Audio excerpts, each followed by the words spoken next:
नमस्कार, मैं हूं आपके साथ सोनिया चौहान। हरियाणा की खबरों में आप सभी का स्वागत है। रुक करते हैं खबरों की ओर। लोकसभा चुनाव 2024 को लेकर कुरुक्षेत्र के शाहबाद विधानसभा क्षेत्र में चुनावी हलचल शुरू हो चुकी है। राज्य के पूर्व मंत्री कृष्ण बेदी ने शनिवार को शाहबाद में आयोजित चुनावी कार्यक्रम में कहा कि बीजेपी ने पूरी तैयारी कर ली है। बीजेपी कुरुक्षेत्र समेत हरियाणा की सभी सीटों पर विजय रहेगी और साथ ही उन्होंने बताया कि राज्य के सभी विधानसभा क्षेत्रों में चुनावी कार्यालय खोले गए। बेदी ने कहा कि प्रधानमंत्री नरेंद्र मोदी के नेतृत्व में बीजेपी और उसके सहयोगी दलों की तीसरी बार सरकार बनेगी। कृष्ण बेदी ने कहा कि कांग्रेस आप पार्टी गठबंधन के कुरुक्षेत्र उम्मीदवार की हार निश्चित है।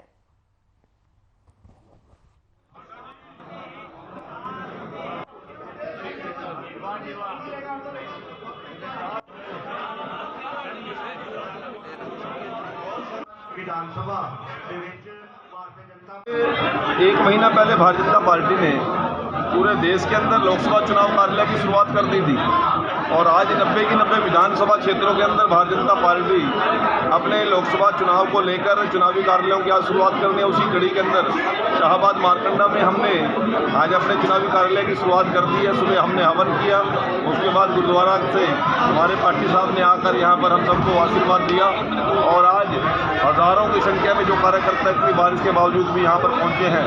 तो अवश्य ही 2024 के अंदर लोकसभा चुनाव के अंदर भारतीय जनता पार्टी को बहुत बड़ी विजय मिलेगी। जो मोदी जी ने एक नारा दिया है कि अब की बार एनडीए 400 पार, तो हम भी शाहबाद से बहुत ज़्यादा बहुमत से अपने कैंडिडेट को जिताकर भेजने का काम करेंगे। हम सबका एक कार्यकर्ताओं ने ये वचन भी दिया है, ये वादा भी किया है। आने वाले 40-45 दिन के लिए भारतीय जनता पार्टी की पूरी टीम कमर कस के हर बूथ पे प्रत्येक मतदाता के जाकर हमने मोदी जी की राम राम बोलने का हमने मन बनाया है।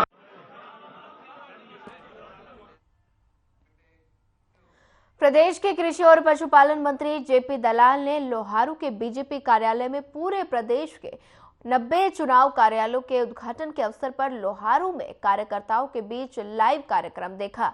कृषि मंत्री ने कहा कि लोकसभा चुनाव में बीजेपी की लहर चल पड़ी है और जनता ने नारा लगा दिया है, मोदी को 400 सीटों से जीतना है। और साथ ही अन्य दलों के नेताओं के बीच में बीजेपी में शामिल होने की लाइन लगी हुई है, लेकिन बीजेपी की विचारधारा वाले को ही शामिल किया जाएगा। और साथ ही उन्होंने कहा कि दुर्भाग्य की बात अभी कांग्रेस के नेता दक्षिणी हरियाणा में पीने के पानी के पाइपलाइन का विरोध कर रहे हैं और जनता सब कुछ देख रही है। चुनाव में नेताओं का जनता हिसाब किताब करेगी।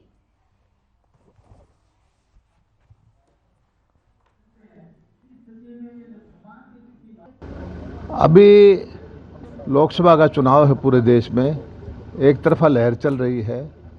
जनता बोल रही है कि मोदी जी को, भारतीय जनता पार्टी को फिर से प्रधानमंत्री बनाना है और 400 पार का नारा जनता ने लगा दिया है और उसी हमारी पार्टी की तैयारी ज़बरदस्त है।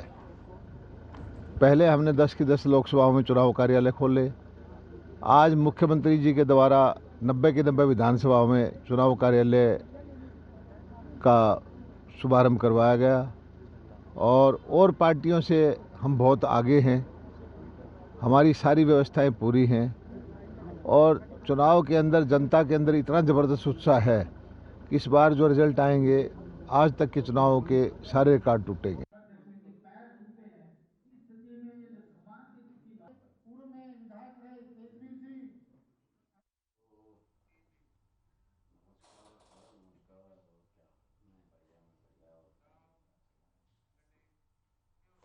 कोंडरी में बीजेपी लोकसभा चुनाव को लेकर चुनाव कार्यालय का शुभारंभ किया गया और इस मौके पर हरियाणा भाजपा के प्रदेश अध्यक्ष नायब सिंह सैनी ने वीडियो कॉन्फ्रेंसिंग के माध्यम से पूरे हरियाणा के 90 की 90 विधानसभाओं के कार्यालयों का शुभारंभ कर सभी विधानसभा के कार्यालयों के उद्घाटन पर आए और कार्यकर्ताओं को भी संबोधित किया।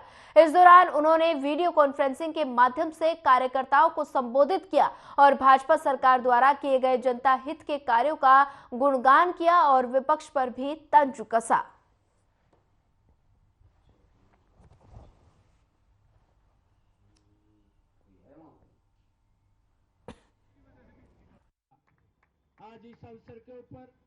देखिए, हमारे 10 के 10 चुनाव कार्यालयों का उद्घाटन हो गया है और आज 90 की 90 विधानसभाओं के चुनाव कार्यालयों का उद्घाटन हो गया है। अब तो चुनाव मैदान के अंदर हैं। जैसा भी हमारा केंद्रीय नेतृत्व का आदेश होगा उसका पालन होगा, परंतु हमने 10 की 10 लोकसभा की सीटें जीतनी है। अध्यक्ष जी, चुनाव शीघ्र होने वाले हैं, लेकिन किसानों का आंदोलन चल रहा है, तो क्या यह भी एक चुनौती नहीं रहेगी? देखिए, जितने कार्य नरेंद्र मोदी की सरकार ने किए हैं, इतिहास उठा करके देख लीजिए, आज तक कितने कार्य किसानों के हित में नहीं हुए हैं। अगर ये आंदोलन बनता है कांग्रेस के लोगों के खिलाफ। इस कार्यक्रम के मुख्य अतिथि कुरुक्षेत्र के लोकप्रिय तालियां बजाकर। चलिए, इस वक्त आपको बड़ी खबर से रूबरू करवा देते हैं। बड़ी खबर इस वक्त की फरीदाबाद से आपको बता रहे हैं। सूरजकुंड में आयोजित हुए हाफ मैराथन दौड़, हजारों की संख्या में लोगों ने लिया हिस्सा। बड़ी खबर, अहम जानकारी, मुख्यमंत्री मनोहर लाल ने दिखाई हरी झंडी, कैबिनेट मंत्री मूलचंद शर्मा रहे मौजूद। बड़ी खबर, अहम जानकारी इस वक्त की आपको दे रहे हैं आपके टेलीविजन स्क्रीन पर। बड़ी खबर, अहम जानकारी, मैरीकॉम और मनु भार्कर भी रही मौजूद। सूरजकुंड में आयोजित हुई हाफ मैराथन दौड़, बड़ी खबर, अहम जानकारी, हजारों संख्या में लोगों ने लिया हिस्सा। मुख्यमंत्री मनोहर लाल ने दिखाई हरी झंडी।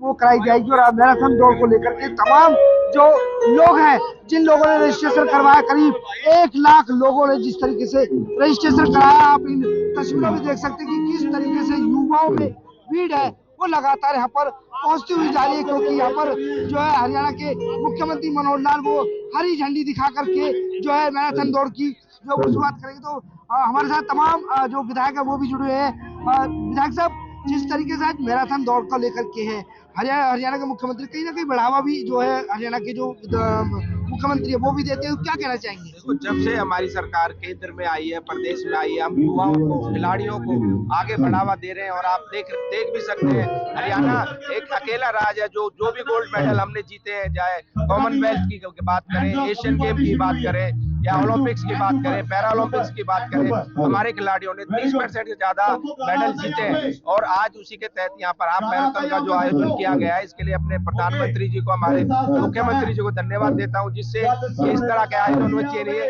और जो हमारे युवाओं को और खिलाड़ियों को बढ़ावा मिला। बिल्कुल, अब जिस तरीके से विधायक साहब कहीं ना कहीं देखा जा रहा है, जिस तरीके से मैराथन दौड़ है, तो कहीं ना कहीं विधायकों भी करना चाहिए, दौड़ लगानी चाहिए। निश्चित तौर पर लगानी चाहिए। और मैं तो पहले से ही दौड़ता रहा हूँ, 10 किलोमीटर 5 किलोमीटर क्रॉस कंट्री मेरे जो ये खेल में शामिल रहे हैं, और निश्चित तौर पर मैंने इसके लिए पोजीशन भी प्राप्त की है।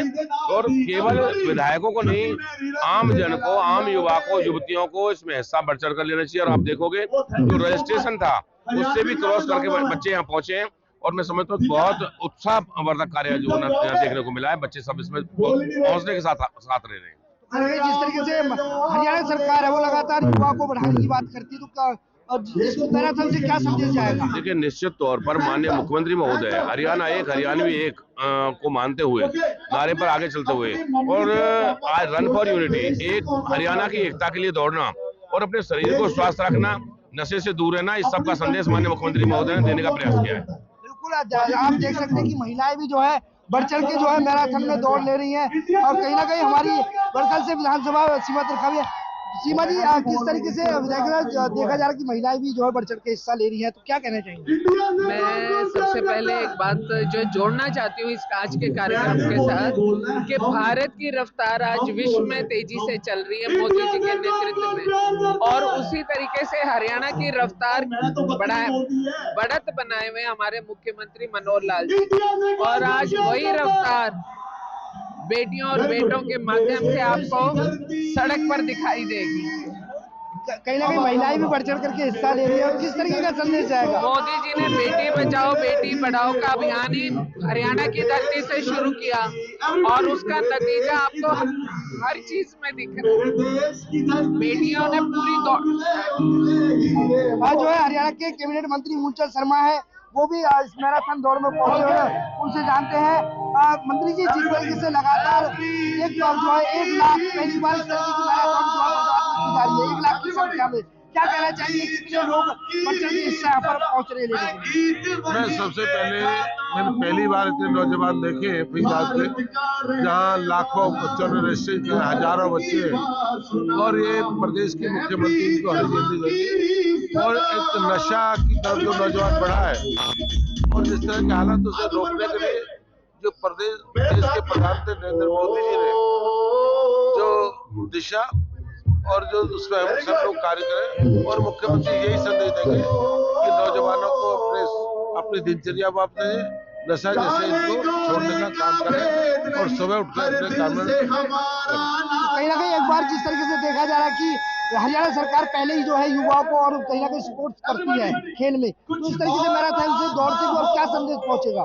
नौजवान देश के भविष्य हैं और भविष्य के आने वाली पीढ़ी हमारी, इनको बचाए रखना देश का कर्तव्य भी है और हम सब का कर्तव्य है। नौजवान है तो देश है और देश के नौजवानों को सब बिल्कुल लगातार जिस तरीके से देखा जा रहा है कि तमाम नेता भी जो है मंत्री और जो विधायक हरियाणा के मुख्यमंत्री हरी झंडी दिखाकर जो है वो जो है रवाना करने पर आप देख सकते हैं कि पूरी तरीके से तमाम तैयारियां जो है वो यहाँ पर कर दी गई और हरी झंडी थोड़ी देर में दिखा करके यहाँ से मैराथन दौड़ के लिए रवाना करेंगे। मोनू पंच। तिगांव विधानसभा में कार्यकर्ताओं के लिए लोकसभा कार्यालय का उद्घाटन किया गया। इस दौरान बीजेपी विधायक राजेश नागर ने कहा कि जिस तरह से कुछ दिन पहले मुख्यमंत्री ने 10 की 10 लोकसभा कार्यालय का उद्घाटन किया और इसी कड़ी में 90 विधानसभाओं में भी मुख्यमंत्री और प्रदेश अध्यक्ष नायब सिंह सैनी ने सभी विधानसभा में लोकसभा कार्यालय का उद्घाटन किया। और इसी के साथ उन्होंने कहा कि बीजेपी देश की सबसे बड़ी और मजबूत पार्टी है।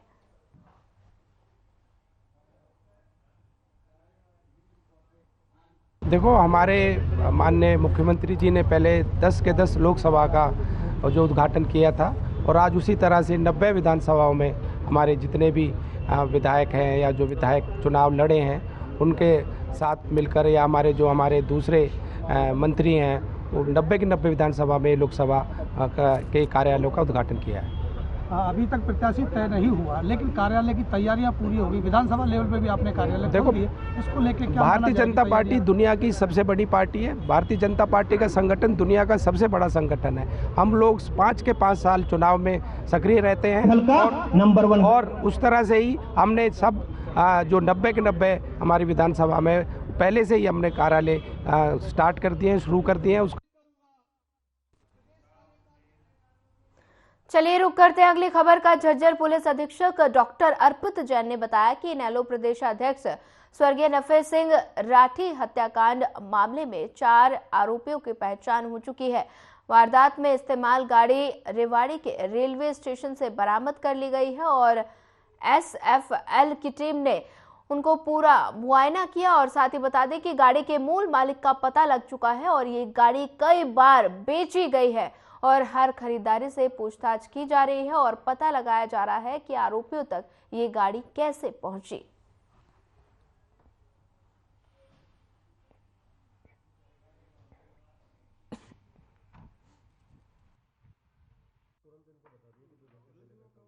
सर्वप्रथम तो जो 29 फरवरी को धमकी भरी कॉल आई थी उसमें जो आरोपी था जिसका नाम है दिलीप सिंह, रहने वाला गांव पटाऊ खुर्द, जिला बलोत्रा जिला राजस्थान है, उसको हमने अरेस्ट कर लिया है।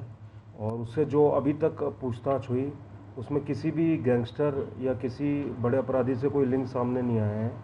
उसका मोबाइल जो है वो रिकवर किया गया है और फर्दर इन्वेस्टिगेशन जो है उसमें जारी है और उसका रिमांड लिया जाएगा। तो थोड़ा सा वो मानसिक रूप से भी परेशान लगा वो जो व्यक्ति है और वो सोशल मीडिया पे कुछ गैंगस्टर्स को फॉलो करता था, तो उस विषय में जांच की जाएगी पूरी। और अभी तक डायरेक्ट लिंक किसी का सामने जो है वो आया नहीं है। तो वो व्यक्ति अरेस्ट हो गया, उसका भी पुलिस रिमांड लिया जाएगा कोर्ट में पेश करके।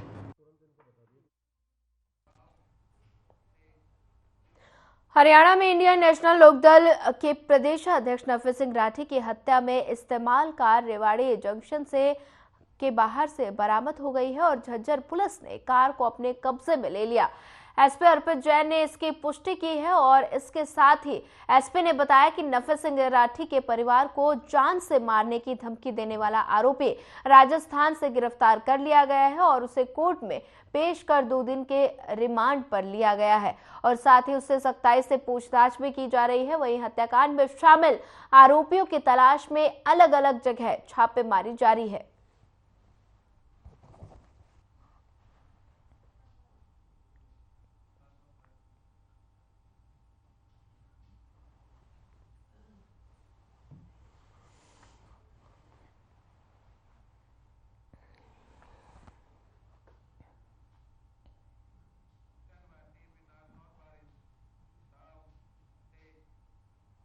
चलिए बढ़ते हैं अगली खबर की ओर। नारनौंद और आसपास के गांव में बारिश के साथ भारी ओलावृष्टि हुई और जिसे जगह जगह पर पानी भर गया। वहीं जगह जगह भरे पानी की वजह से स्थानीय लोगों को आने जाने में काफी दिक्कतों का सामना करना पड़ रहा है। वहीं बारिश से किसानों के फसलों में काफी ज्यादा नुकसान होने की संभावना है। किसानों का कहना है कि उनकी साल भर की कमाई पर कुदरत की मार पड़ी है और भारी ओलावृष्टि से जहां गेहूं और सरसों की फसल खराब होगी।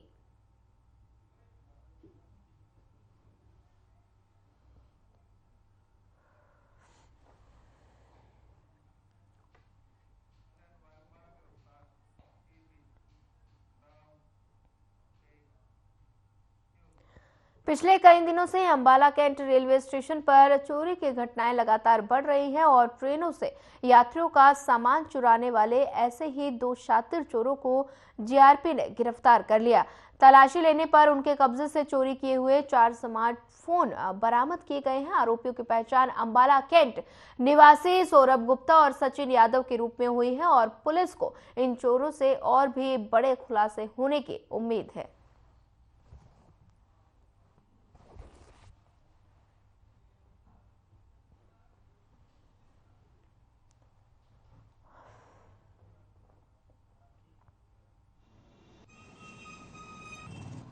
दो लड़के पकड़े गए हैं स्टेशन से, जिनके पास से चोरी चार मोबाइल बरामद हुए हैं, जिनकी कीमत लगभग 1 लाख रुपये है और इनसे पूछताछ जारी है। इनके खिलाफ मुकदमा दर्ज किया गया, जो आज पेश किया जाएगा। सर कहाँ से पकड़े गए थे इनके पास? तो ये स्टेशन के ऊपर से अपना पकड़े हुए इनके पास अभी पूछताछ कर रहे हैं, देखो क्या निकलता है आगे तो बात अलग है। बाकी भी कोर्ट में पेश किया जाएगा इनको। सर इनका कोई ग्रुप है जो नजदीक कोई बात प्रकाश नहीं है, ग्रुप नहीं है, ये बेरोजगार बच्चे हैं और उसी का नशे के चक्कर में ये काम करते हैं।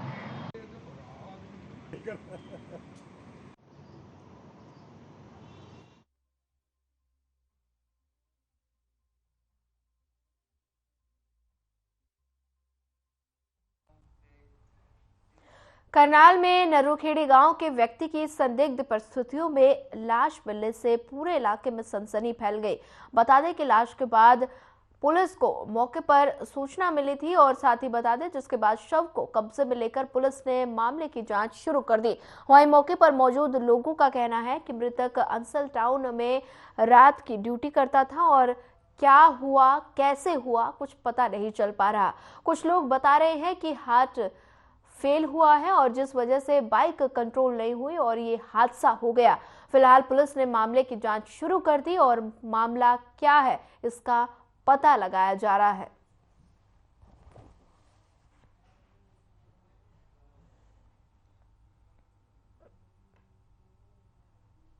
इनक्लेव में नौकरी करता था, वहाँ से नाइट शिफ्ट की ड्यूटी थी, अपने गाँव आ रहा था। पता नहीं इसको चक्कर आया या अटैक हुआ गया, अपने आप गिर के इसकी डेथ हो गई। तो कहाँ का रहने वाला है? नरूखेड़ी। शादीशुदा है? हाँ शादीशुदा है, बाल बच्चेदार है। तो परिवार वालों जब घर नहीं पहुंचा तब परिवार वालों ने ढूंढने का प्रयास किया? इसके जेब से फोन मिला, उससे हमने परिवार वालों को सूचित किया, परिवार वाले पहुंच गए, ये गाँव खड़े हैं। अब क्या कार्रवाई की जाएगी सर? जो उचित कार्रवाई होगी वो की जाएगी। इसकी डेड बॉडी को पोस्टमार्टम हॉस्पिटल में जाएगा। तो देखने से क्या लगता है, एक्सीडेंट हुआ है या नहीं देखने से किसी से नहीं टकरा, ये अपने आप ही गिरा कि यहाँ पे एक्सीडेंट हो गया है। कुलबीर है हमारे ये गांव से, और ये ड्यूटी करके वापस लौट रहा था। कहाँ ड्यूटी करते थे? ये अंचल में ड्यूटी करता था, नाइट ड्यूटी थी नहीं, तो ड्यूटी करके घर वापस लौट रहे। आके देखा तो ये हादसा हुआ था। कारणों का नहीं पता लगा सर? नहीं, अभी कुछ नहीं पता लगा।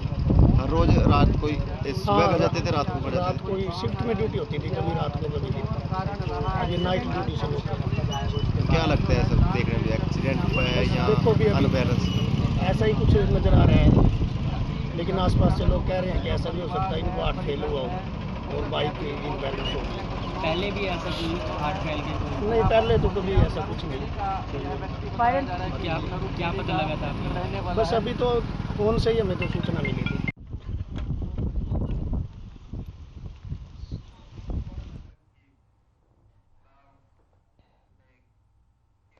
आबकारी और कराधान विभाग की तरफ से कर वसूली को लेकर वन टाइम सेटलमेंट योजना की शुरुआत की गई। पंजीकृत व्यापारी उद्योगपति 30 मार्च तक योजना का लाभ उठा सकते हैं। आबकारी और कराधान आयुक्त सरोज देवी ने जानकारी देते हुए बताया कि सरकार की तरफ से कर वसूली के लिए आबकारी और कराधान विभाग ने वन टाइम सेटलमेंट योजना की शुरुआत की है और साथ ही उन्होंने योजना के विस्तार से जानकारी देते हुए बताया कि जीएसटी से पहले 7 कर अधिनियमों से संबंधित मामलों को निपटाने के लिए योजना शुरू की गई है। औद्योगिक जिला यमुनानगर में हजारों की संख्या में छोटे बड़े उद्योग हैं जिन्होंने विभाग का करोड़ों का टैक्स बकाया भुगतान नहीं किया है। विभाग की स्कीम के तहत अगर ये पैसा जमा नहीं करते तो इनके खिलाफ कार्रवाई होगी।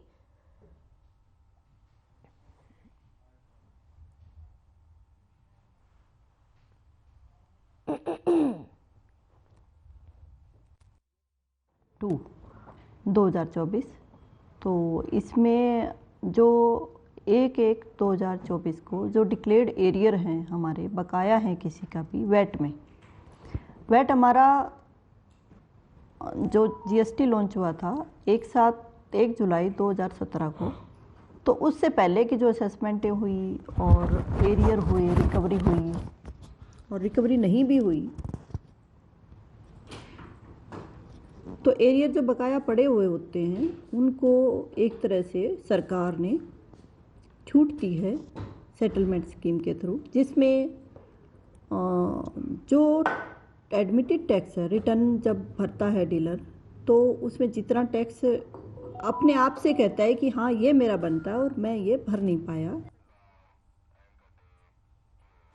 अगली खबर अंबाला से है, जहां साइबर ठगों ने पुलिस अधीक्षक जशनदीप सिंह रंधावा के नाम से फर्जी फेसबुक अकाउंट बना लिया और इसके साथ ही लोगों को रंधावा के नाम से ठगने का प्रयास भी किया गया। एसपी जशनदीप सिंह ने खुद को अपने सोशल मीडिया अकाउंट पर पोस्ट शेयर करते हुए फर्जी फेसबुक आईडी की जानकारी साझा की। एसपी ने बताया कि उनके नाम से एक फर्जी अकाउंट बना हुआ है जिसमें उनकी फोटो के अलावा प्रोफाइल भी उनकी जानकारी डाली हुई है और शातिर ठग उसकी फर्जी आईडी के जरिए करीबी लोगों को मैसेज भी भेज रहे हैं। और एसपी ने कहा कि साइबर ठग उनके सोशल मीडिया से जुड़े नजदीकियों को मैसेज भेजकर पैसे की डिमांड कर सकते हैं या फिर किसी तरह का नुकसान पहुंचा सकते हैं। समय रहते एसपी रंधावा ने फेसबुक ऑफिस में संपर्क कर फर्जी अकाउंट को ब्लॉक कराया और अभी तक उनके नाम से कोई भी ठगी होने की पुष्टि नहीं हुई है।